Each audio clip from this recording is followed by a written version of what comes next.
Hello, everybody. Welcome to Nintendo Expansion Pass here on Boss Rush Network. I'm your host and Lights Excited Eddie V. Joining me is the one, the only, the boss man himself, Mr. Corey Derrick. Hello, Ed. You're impeding on my grind in Destiny. I have to craft a linear fusion rifle for the raid tomorrow. Oh, good googly moogly. How long is that going to take? Oh, I don't know. Probably a couple hours. Well, here's the thing. And okay, so I know this isn't a Destiny podcast. I know I've talked a lot about Destiny recently. Okay, so we have you guys are the last 2 weeks have been Destiny talk, but it's been good Destiny talk, I will say. There is a quest line in the current season where actually I think it started with the Witch Queen, but people are just now finding it, and there's like one of the heavy weapons you can get is a linear fusion rifle, and crafting is involved, and you can craft like a god tier weapon, and anybody can get it, so everybody's on the grind for this weapon because apparently in the King's Fall raid that just came back, it's like god tier. So you have to have the weapon. Here's the thing, I don't use linear fusion rifles. I don't like them, but I'm crafting it because I feel like I need to be on top of things. So your weapon has to be at level 9 to make god tier, and I'm at level 3. Dang, so that's a lot of work. It's gonna take a couple hours. Although I don't think it's gonna take as long as I think it is, because it took me like 15 minutes to get to level 3. So the only thing is like it's a heavy weapon, and heavy ammo doesn't drop very often. So it's like one of those things where like I have to, like, every time you land on a planet you get heavy ammo, but like you only get 6 shots, so like after 6 shots I have to leave the planet and go to another planet, and or I could do like a what do you call them, the public event, but I don't know. It's funny that you mentioned Destiny. I was thinking about this because I was gonna like bring up the topic of influential games, and like how much Nintendo influenced a lot of indies and kind of AAA developers in making their games. And Destiny came to mind because of Halo in a sense, and because of Metroid Prime. And I was thinking, I'm like, man, I wonder if Retro was influenced to make Metroid Prime with the sci-fi aesthetic, the jumping, the shooting, like the first person view. If you want the best, I think at that period of time with Xbox and GameCube, Xbox had the top kind of like Halo was the big thing. And now when you look at Destiny, I was kind of thinking, I'm like, man, I wonder, did they do the same thing? They looked at Destiny and maybe it helped make Metroid Federation Force, or they tried to attempt something like that, and it didn't pay off. My thing is people think Metroid is a very specific thing, and I don't necessarily disagree, but that also doesn't mean you can't have spin-off games or games set in that universe, right? So the thing with Federation Force, there's a lot of issues with that game. I stand by that it was on the wrong system, right? I think if that game came out now and you didn't make it the little like chibi style characters, like you made it like a real kind of thing, like I feel like you could make a Destiny light. Like I wouldn't say it needs to be as in depth as Destiny, because Destiny is like really scary to get into at this point. Like I host a Destiny podcast and I play it probably 3 or 4 times a week at least, and I still don't know everything in Destiny. Although I'm watching a lot of lore videos lately, and I've been inspired for a project that I'm never going to get around to. But I think you could do Federation Force now and get a different reception than you did then.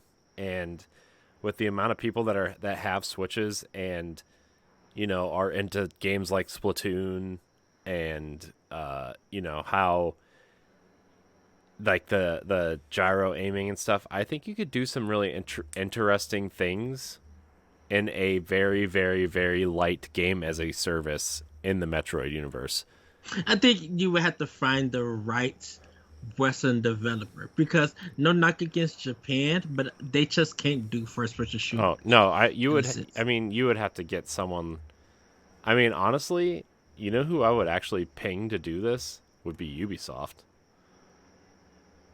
because of the Division and Yes. that Avatar game they're bringing out, so they know how to do different styles of landscapes and uh, they know weaponry and guns and stuff It, like, and it doesn't have to be like I don't want the Division, but my mhm. thought is that they know how to do that style of game Yes. pretty decently, you know, to the point where I think that they could do something. And Nintendo has a good relationship with Ubisoft. So that's what I would agree with because I think they would have to go out and like try someone new or see who was going to come to Nintendo to pitch something that is going to work and make sense and everything. Because like if you look at the companies that Nintendo work with, it's WayForward, it's Platinum, it's Kobe Tecmo, um, it's Mercury Steam. Platinum has a game as a service, technically. Oh goodness, and it's been dropped real quick. Is Babylon's Fall still a thing? Like, are people still playing that? I don't Now know. they moved on from that. That Square Enix don't even like advertise that. People was just like they'll wait till it come to PlayStation Plus or something, to play it. Yeah, but I don't think Platinum Games is going to try to games as a service model again. I don't think that will work. I was actually thinking since Microsoft and Nintendo got somewhat a like a good relationship. I kind of this is way out there and it would never happen, but I think this may be an interesting thing. I was talking to Nick from Beyond ASD, and we was talking about I think it's time for 343 Studios to do a new project with their new engine I and think everything. so. Here's the thing, because all that Halo stuff came out today, right? Hmm. I don't think they should be doing a game as a service. I think Oh, Halo Infinite doing that 10-year lifespan and like, look, Joe Staten. I don't know. I don't know if we would have gotten the game that we did if he didn't step in. I mean, and it hmm was very basic. I mean, don't get me wrong, the bones of that game are amazing. I think Halo Infinite's campaign is an amazing experience. I think the multiplayer is so much fun. But in today's world, when you have Fortnite having something new every week, or Destiny having a new season every 3 months with something new and something exciting, or, you know, uh, Apex Legends too, right? Like, you got to have something coming out every 2 or 3 months. You can't have 6 or 9 month seasons. They just delayed season 3 to March, right? Like, that's season 3, 2.5 years after the game comes out. You got to be nuts. You should be on season 10 by then. game modes are still missing from the main game. I know. And, like, don't get me wrong, like, I don't really care about that stuff in a Halo game, but I'm not who Halo is aiming at now. They're I aiming at the Fortnite and the Destiny and the Apex players, you know? and I feel like they try to evolve Halo into that games as a service model. Because I personally, for me, I don't feel like, and I agree with you. I don't feel like it's a good games as a service kind of thing. But I'm like, it wasn't designed to be that model or anything. If you got a strong campaign, if you got a strong multiplayer, let it be that. Halo Infinite should have been simple.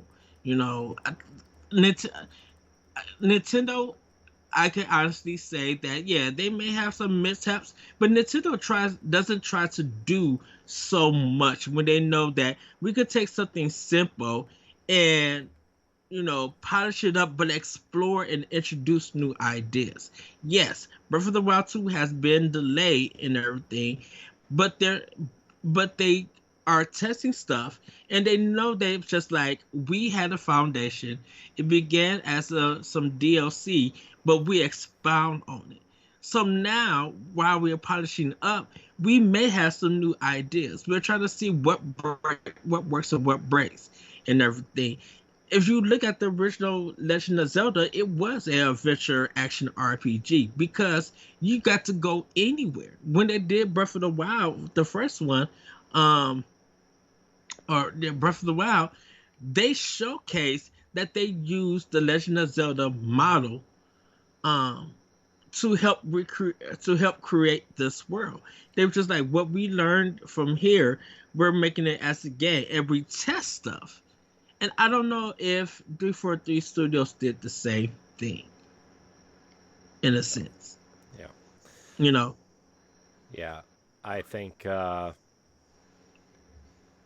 I don't know. I think there's a lot of interesting things you could do with a lot of these franchises that I don't know if Nintendo's just too scared to do, or they haven't thought of it, or like they just don't want to be that company, which are all three very understandable and probably very true statements.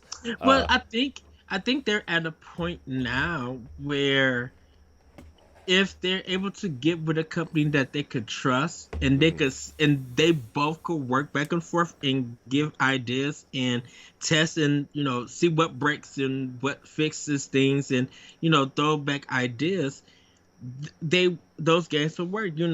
Like I said, Wave 4 and Mercury Steam is kind of the only Western divisions Mm-hmm.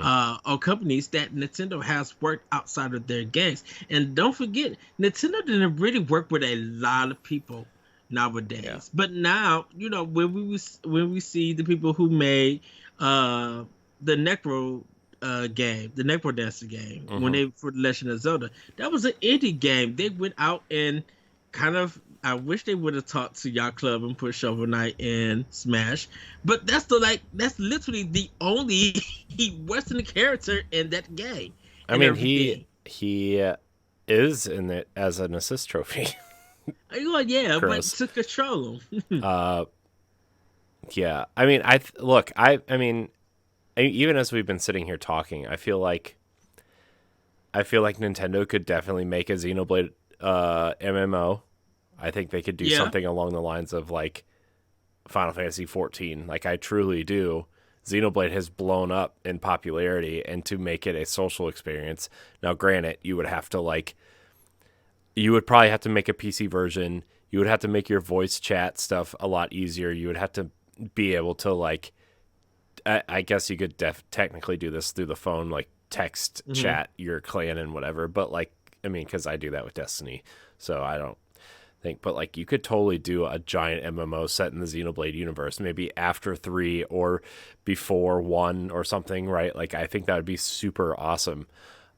You could totally do a uh, action uh, type of MMO like Destiny it's with Metroid. You could do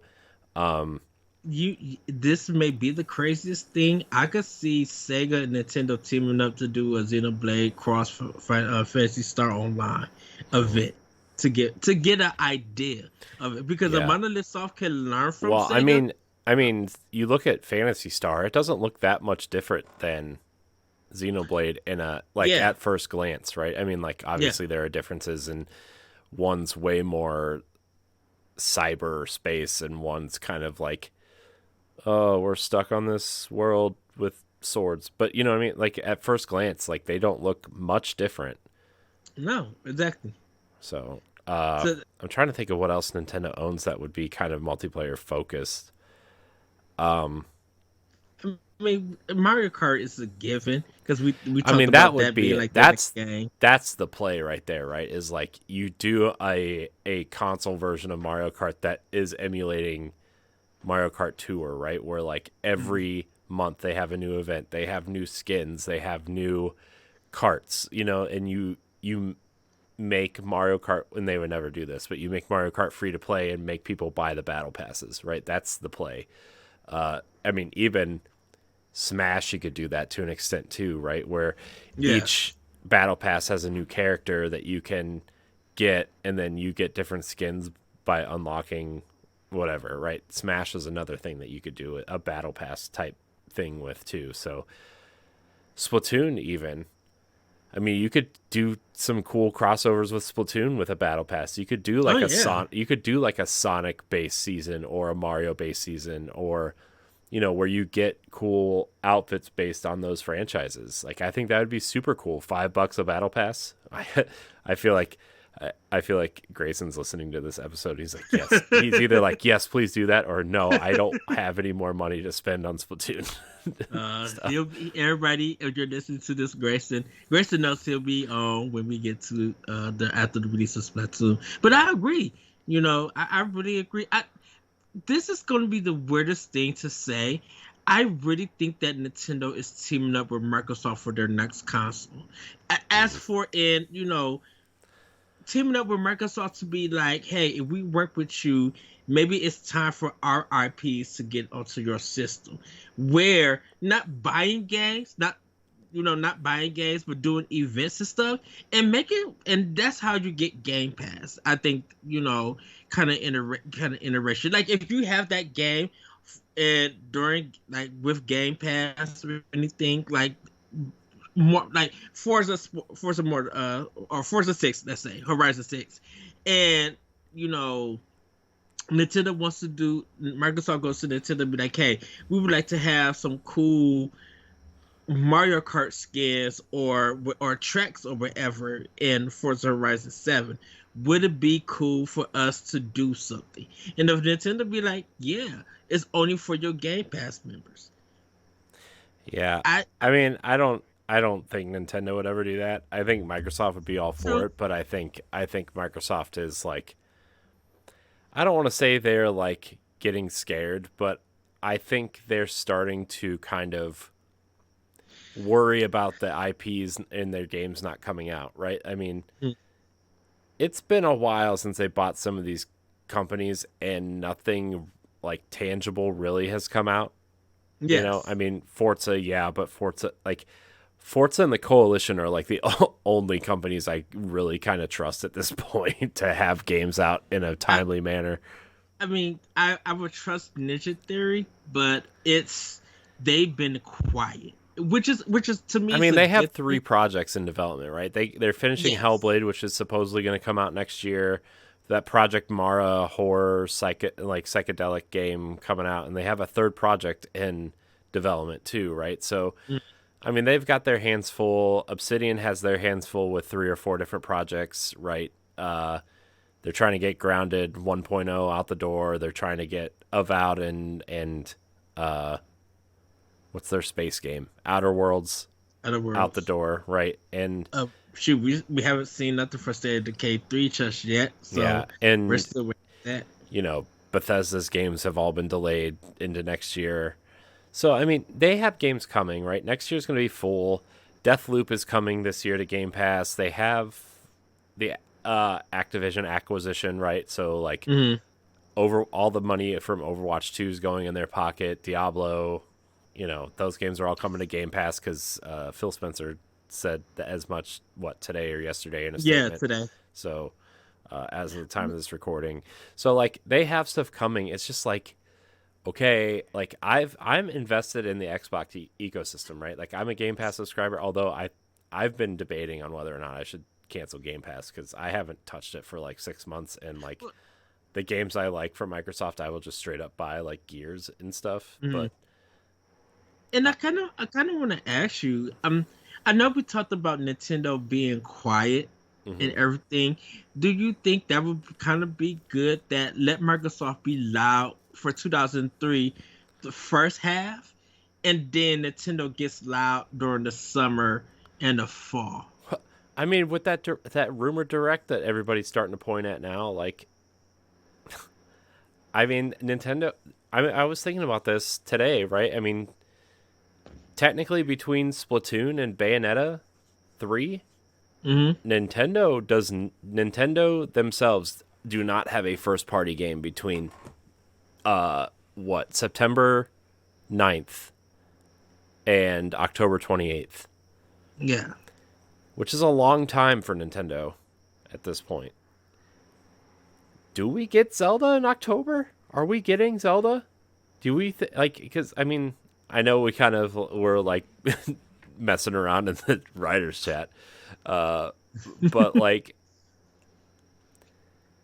if we and this is all speculation, obviously, and I don't think it's happening to go on the record, even though 9,000 people have reported it. But like every time somebody reports a direct is coming, it's like, no, Xenoblade stuff, Splatoon, Right. So I don't know if whatever the next direct is, it's probably a Bayonetta breakdown for 3 again, or something of that nature. But like,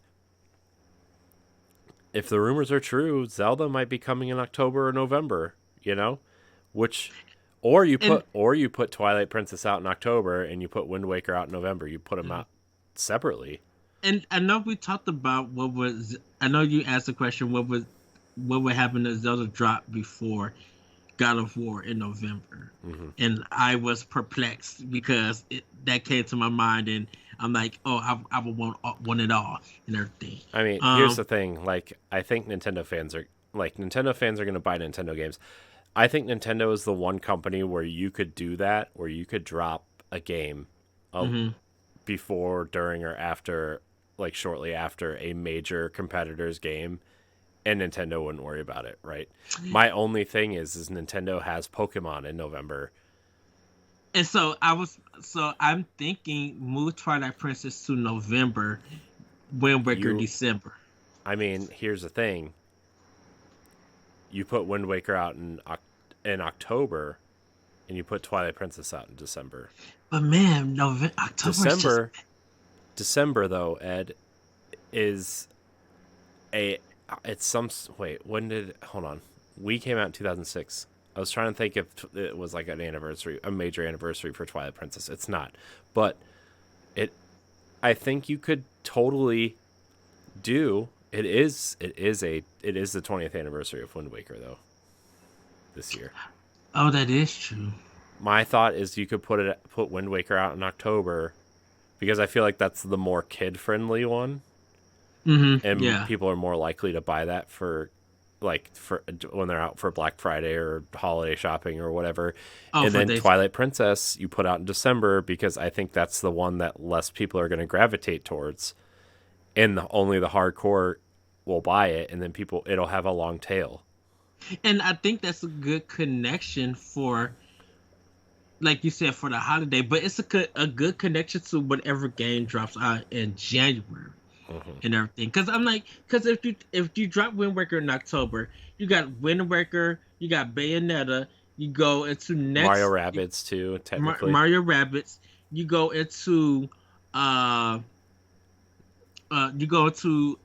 November with Pokemon, you go to December with Twilight and everything, and who knows where Advance Wars is going to be placed, or what they did with Kirby Buffet. That kind of game, they could put a small $14 or $20 like small indie game from any of their first party. Link's crossbow training too. That wouldn't have surprised me. I still think Advance Wars is going to be their January game. I could see that. I mean, this fall is so full for Nintendo as it is in terms of first and third party games. I don't think Advance Wars is big enough to hold its own. I mean, no offense to that game. I know a lot of people love it, but like compared to like Splatoon and Xenoblade and Mario Rabbids and Pokemon, potentially Zelda, and then you got third-party games like Nier and Persona 5. Like, I'm sorry, I don't think Persona 5 is going to be big. Oh, I know. Persona 5 is going to be huge. I think Nier is going to be pretty big on Switch also. Can I tell you, that looks good. I was watching the trailer for it, the latest trailer that come. I'm like, okay, if this is really running on Switch, this looks good. Yeah, but I mean, that game was never like a technical powerhouse, though. It wasn't, but I think the like if the frame rate stays steady and everything, I'm like, okay, y'all did a fantastic job on this. Yeah. You know. So I mean, that's my thing is like, if we're gonna get this big Zelda blowout this year, like that's crazy. And then Eurogamer and Jeff Grubb are both reporting that maybe we'll see that Metroid Prime remake also. It's like, man, I'm at the point where it's like Nintendo needs to slow down. I think there is too much, unless they're trying to get all this stuff out before they're like, if they do some sort of console reveal next year, like I don't they're just pushing stuff out. I think It's there is it's too much, man. Like they've it, had that's like here's the thing though. At the beginning of the year, the first half of the year, they really didn't have a lot.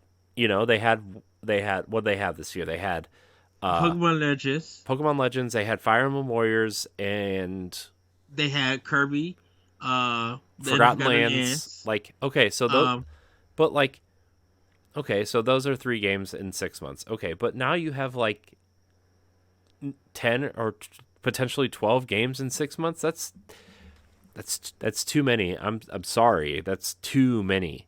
Especially when you got these as for first party. major third party games with Nier and Persona. And Sonic Frontiers is in November as well. Yeah. So like But see, I think that's the thing about it. I think we did as like the near Automata didn't never expect that game to be coming to Switch I mean, because I of did. that being That game was leaked in 2019 right after Animal Crossing came out. was that the that 2020, I guess. was that G Force Link or leak dang, what was that leak about that PC game? The Nvidia GeForce Nvidia. leak, yeah, because they Yeah. leaked all these PC games and all these, all these games that, I mean, they leaked Kingdom Hearts 4, they leaked God of War, Uncharted, Last of Us Part 1. They've leaked so many games, and it's insane. And a lot of that's just been coming true. So, I can't but, believe how many games they leaked, man, and they've but the, all come to fruition except for like 3. but the thing with the Near Automata is that because, of course, Nier drops on PS4, Reincarnation drops on PS4, but then you see Near Automata coming out to Xbox One, and so I'm thinking, okay, I'm not even thinking of Nier dropping on Switch because nobody literally was asking for it. But to see Square Platinum and whoever is helping with the porting for them to drop it on, I'm just like, oh, this is really interesting for that to happen. Because that was just a game that I was just like, wait, what? And I think because now I definitely am buying it, even though I own it for PS4. But now I kind of feel like, man, I wonder if Square Enix. I'm like, do I need to own this on Xbox? The And thing, just have. the thing Oh, go is, ahead. the thing is for me now, I'm at the point where like, if it comes to Switch, that's where I'm buying it. That's where I'm most likely to play it, because like, if I'm playing on my Xbox, it's gonna be Destiny, or, a first party game that I can't play anywhere else, right? Like like when Gear 6 comes out, you're gonna lose me for like a week because I'm gonna be so invested in that. I think everybody is. Which I just re-downloaded Gears. I can't wait. I just re-downloaded Gears 5 on my Series S, because been like, I mean, I'm not going to, but I've been getting the itch to play Gears again because I just haven't played it in a while, and I want to. There's a rumor that Gear 6 could be revealed at the Game Awards this year. It was trending today. Yeah. Gears. Yeah. Yeah, I forget why it was trending, but like they've been showing off like the thing is like the coalition has been really engaged in helping Epic develop the Unreal engine, and they've been like, remember, Gears was built to show off Unreal Engine 3. Gears of War was incredible on the Xbox 360. Like that's the game that got me back into like, I would say like, there was probably like a 3 or 4 year span where I was like, all I played was like Madden and that kind of game. And don't get me wrong, I still would if it was good. But I have to tell you, man, Gears of War on the Xbox 360 blew my mind. That game blew my mind with how good it looked, how cool the weapons were, even the story. Like, I know the story's not that great by today's standards, but at the time it was like awesome.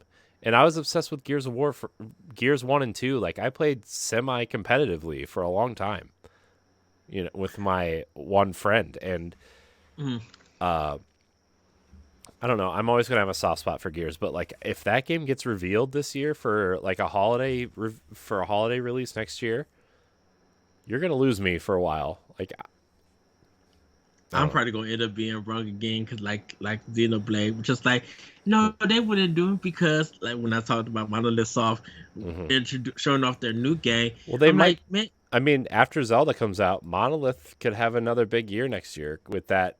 Because I was looking at, because I'm trying to archive some stuff for Pal Block, mm, just because I have never saved anything we've ever done ever. It all exists on YouTube and podcast services. That's it. I don't have any backup of any of it. Uh, so I hope nothing happens to the to the Boss Rush YouTube channel. But my point is like I've been archiving stuff, and we talked about it on our first run of expansion pass for this. mm-hmm.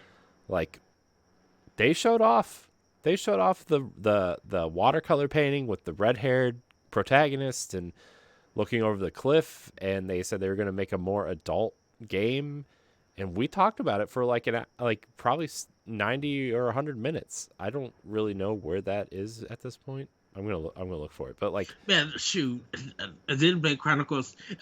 If if what they showed is Xenoblade Chronicles 3, and I know you haven't played it, but like this story is very mature and it's very engaging. If Monolith Soft could be on that level again for their next game, mm-hmm. yes, I could see this happening, and that's why I that's why it's kind of hard to play Xenoblade Chronicles 3 and talk about Breath of the Wild 2 if Monolith Soft had any hand in it story wise. Mm-hmm. Now, I don't think they did, but I think if Anuma had to look at Xenoblade Chronicles 3. He probably had to see, I'm like, where did you guys go with this story? But if him and his team probably been focused on the Zelda story to be like, how do we bring this teen/mature or really dramatic themes across, with our own universe in the Zelda franchise? Mm-hmm. Yeah, I think no, I was just gonna say, I still think Monolith is extremely underrated. Oh, they stepped their game up highly with Xenoblade Chronicles 3. I believe you. I'm just saying, I still think in the grand scheme of video games, like, Mm-hmm. Monolith is extremely underrated, and I don't think they get enough credit for what they did for Breath of the Wild. Oh no! They designed that entire world because Nintendo had never made a real open world game before. I think the thing about it, just like people didn't expect it. I think it was just like they didn't know. So when it came out, it's just like, oh wait, what they did, and then it's kind of one of those history lessons you kind of have to fall on to understand it. And I think when people play Xenoblade Chronicles, the definitive edition, I think they get the idea. Yeah, whatever people think about 2, but now after playing 3, or now kind of knowing how Monolith Soft designs their worlds, this big game, it makes sense in Breath of the Wild. Mm-hmm.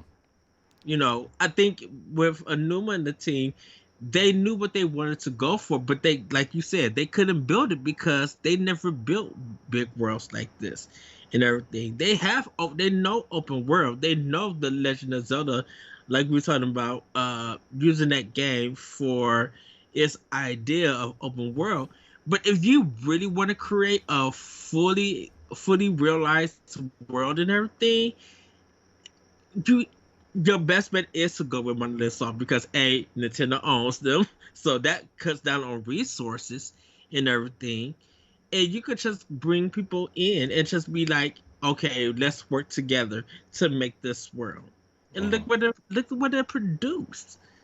Like it, like people are still talking about that game and still talking about that world. Yeah, and I agree with you. I think they are underrated, but I think it's the thing, the JRPG G crowd knows them or getting to know them. It's now we got how do we get other gamers to notice them too? Because I think once other gamers notice them, they'll understand why people big them up or talk about them in a big a positive light. Hmm. You know, give Yeah. them that recognition. Yeah. So I don't know. I think they're gonna, whatever their next game is gonna Hmm. be like, I think Xenoblade Chronicles 3 seems to be there. It seems to be doing very well for them.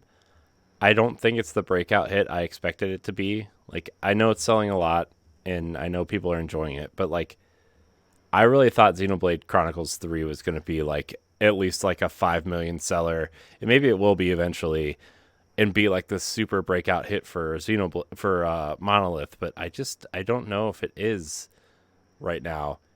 Uh but I truly think they're going to make a game that's going to be, it's at some point they're going to make a game that's as big as Zelda, like a franchise that's as big as Zelda, Hmm.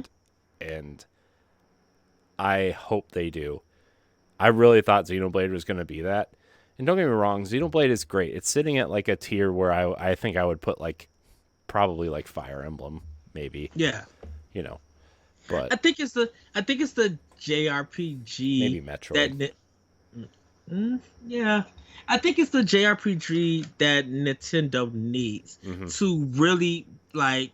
This is really kind of designed for the community, Yeah, people who are really into JRPGs. yeah.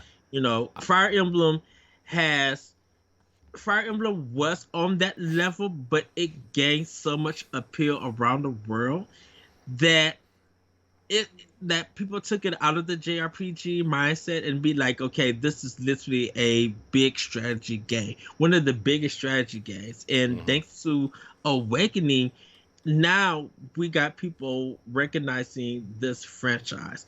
It's hard for people to go back Hmm. to play those older games because they're not used to permadeath. They're not used to that difficulty. But when we talked about GameCube coming to NSO, that and Game Boy Advance and everything, or even Game Boy, that is the way that Nintendo could get people caught up on the history of their games. They could still do like that one NES game that never came to America that they sold through the eShop. I would love to see more stuff like that if they want to do that. But man, get Fates on there.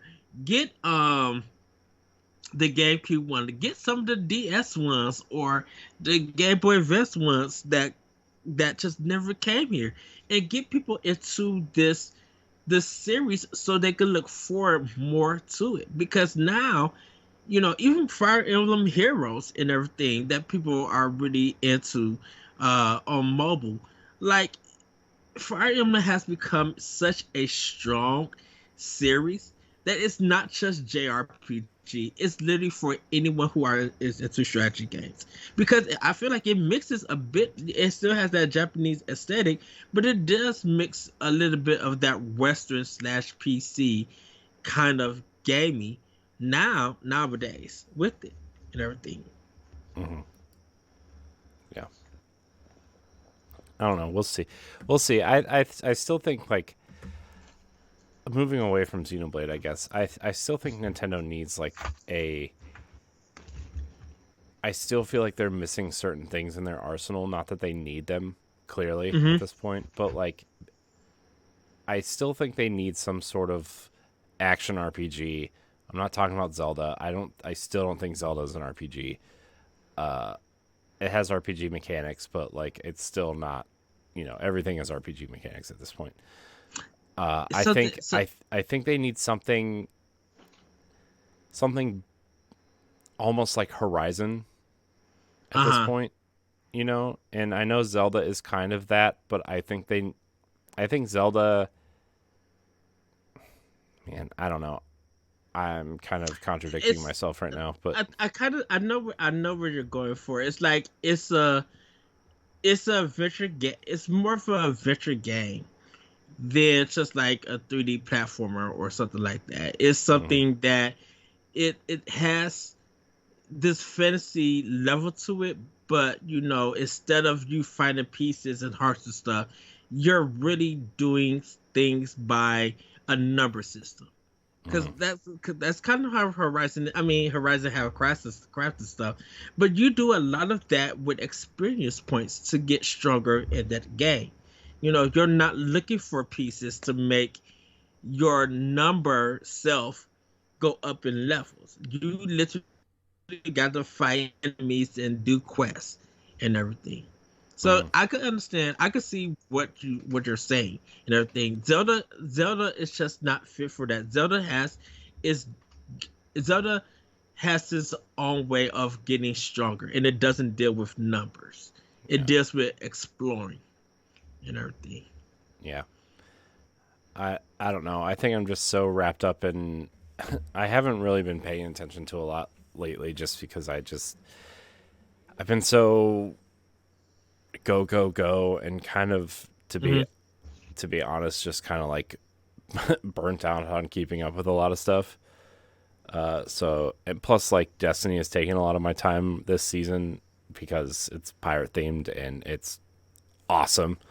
Uh, but yeah, I don't know. I don't know if I'm just like missing something or what, but like I just don't feel a lot outside of Splatoon and Pokemon. Like I don't feel a lot of excitement for things that are coming. I don't know. Maybe I just haven't been on Twitter and stuff recently, but also Twitter's like super toxic, but that's fine.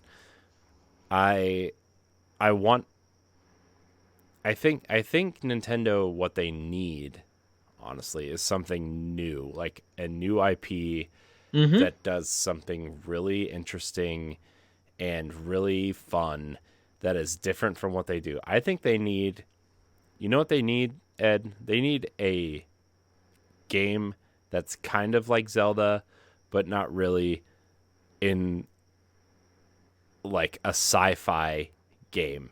And I'm not talking Metroid. I think they need something else, like a space exploration kind of game where you can kind of like do the Zelda thing but in space, or in a sci-fi world, or a cyberpunk world, or something like that.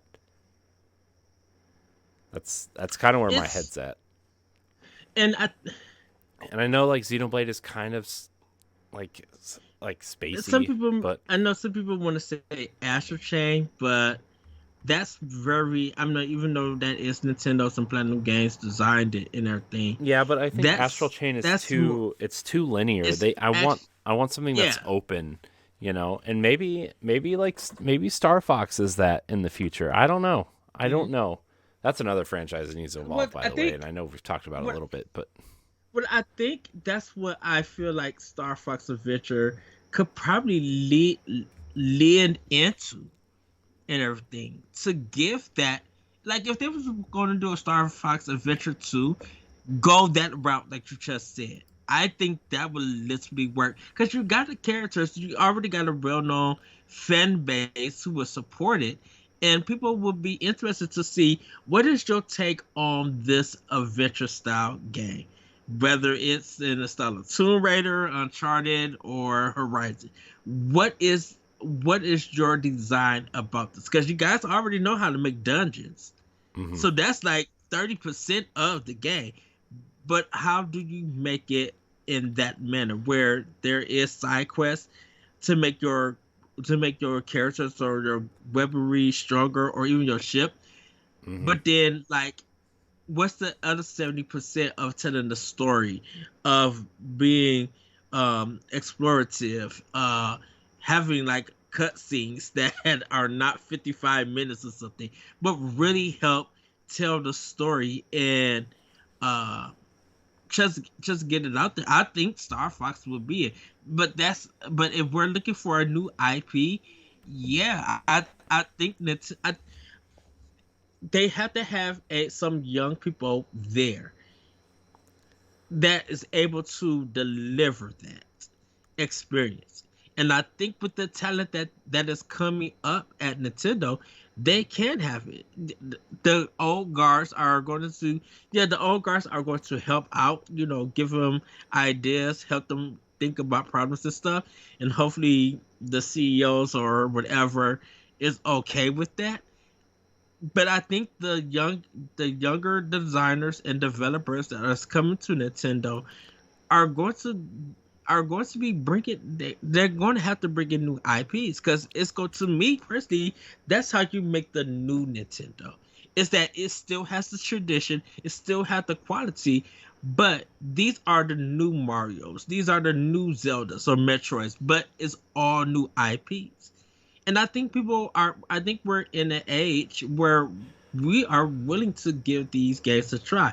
Yeah, they may be sevens or eights, but we know that, man, with a little bit more polish, a little bit more ideas, or fixing this and there, you guys have got a hit on your on in your portfolio.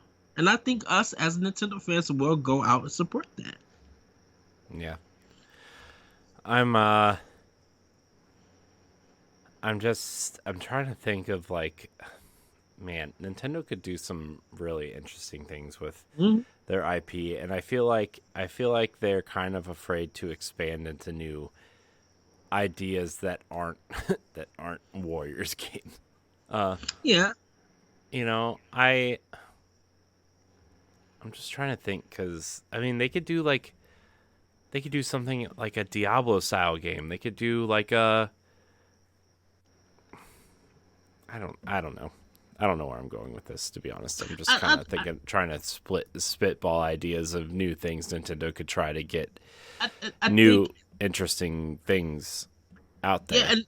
and I think that's why they need to reach out more to the West, to get those games out Yeah, and everything. I mean, I think there are a lot of like a lot of developers out there now that would like love to develop a game for Nintendo.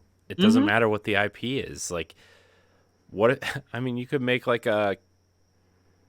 I mean, how many times have we heard companies wanting to make a new F-Zero or a new Yes. I don't know. And I know I know some of our audience really wants Bat and Katos to come back, and I know Chibi Robo could be something interesting, and Hmm. you know there's so many things out there. Golden Sun, how many people would love, what if you got someone that like the company who's the company that's doing Sea of Stars right now, Sabotage, what Sabotage. if you Yeah, gave them like Golden Sun, you know, or I something can see that happen. or you know, I know people like Earthbound, and like you could give somebody Earthbound, like make you know, they not everything has to be a $60 product, you know. No. You can, and we're seeing that with Kirby, right? Like has some free to play stuff. Kirby has some $15 and $20 stuff.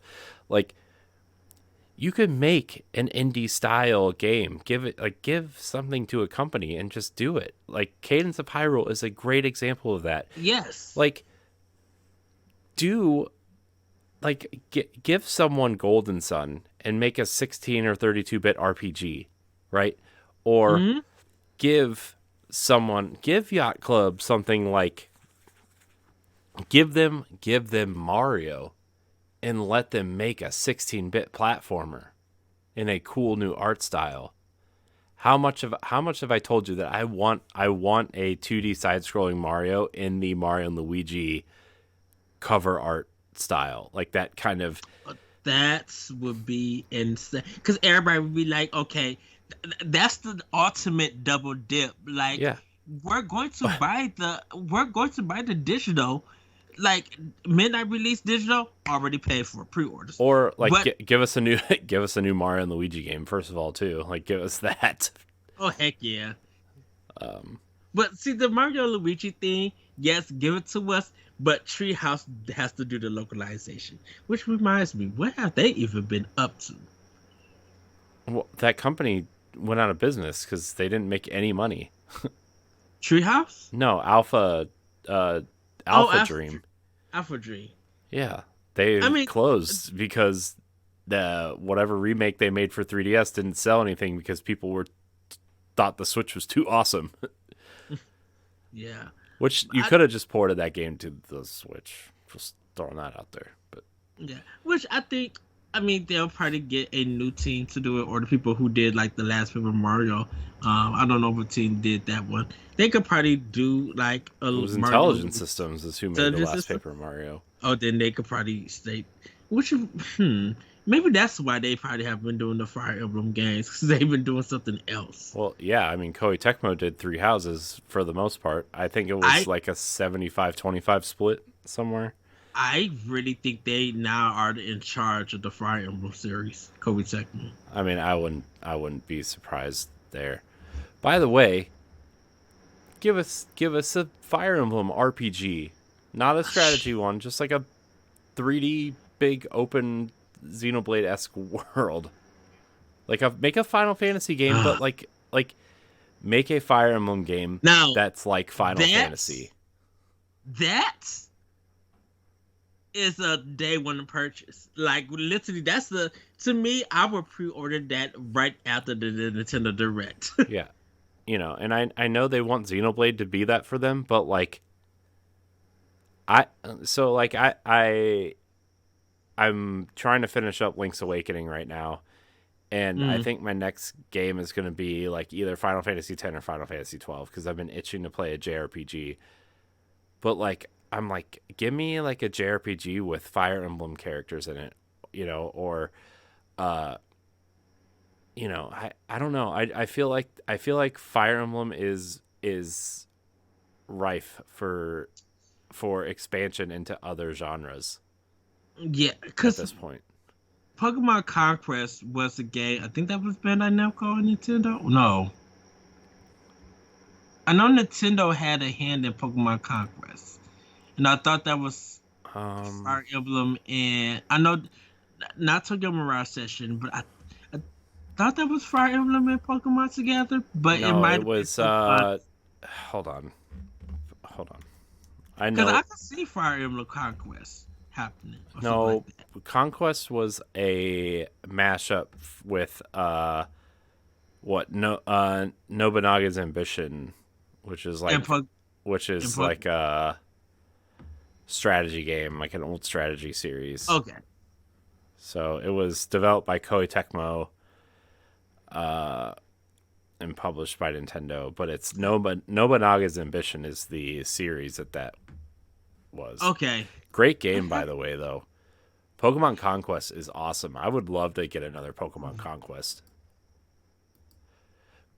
I'm surprised that's the remake that needs to happen. By the Well, way, that remember when they announced Detective Pikachu for Switch like 5 years yeah, ago? It has not come out yet. I wonder if they were developing it for Switch and the movie wasn't quite as popular as they wanted it to be. Because like the movie was good, but I don't mhm. remember people talking about it like they are the Sonic movie. By the way, Sonic movies are awesome. I think it was because I think people wanted like a real life kind of Pokemon and not this kind of mystery one. But I think it's one of those video game. Uh, will it be good or not? Like, would it be a bomb or would it be Yeah. the video game movie curse, as some people say. But I enjoyed the Pokemon movie. I like that. I think the animated ones is just so on a different level that people enjoy. Um, Yeah. they don't think of a real life version of the Pokemon movie. Yeah. Probably wasn't even thinking about it. And stuff. I liked Detective Pikachu. Um, I I liked Uncharted. I liked Tomb Raider. Like I like all those dumb video game movies. Also, I'm not exactly the movie connoisseur here, but like I don't know. I watch movies that turn my brain off. I don't like movies that make me think too hard. you I, know? I like all types of movies. I should say that. Even some horror ones. So I could laugh at the nonsense and everything. Which reminds me, even though sorry to pivot off of this, why didn't Nintendo invest in Level 5?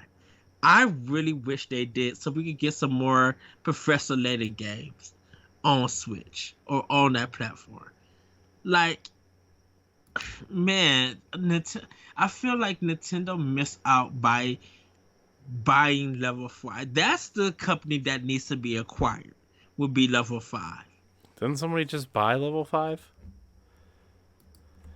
Somebody That I just that I don't know, hold but on. that would be so. So I know Embracer Group wouldn't buy them, but Microsoft to steal the dunder out of everybody to like really shock the world. And Microsoft acquired Level 5, I would be like, wait, what? That's will just that would make my jaw drop because I'm just like, I know that you want to really get into the Japanese market. This may be the first step of saying, oh, y'all y'all really not playing. I don't remember this. Level 5 uh in October of 2020 was acquired by Warner Brothers. Huh? Yeah. I don't No. remember that. Me neither.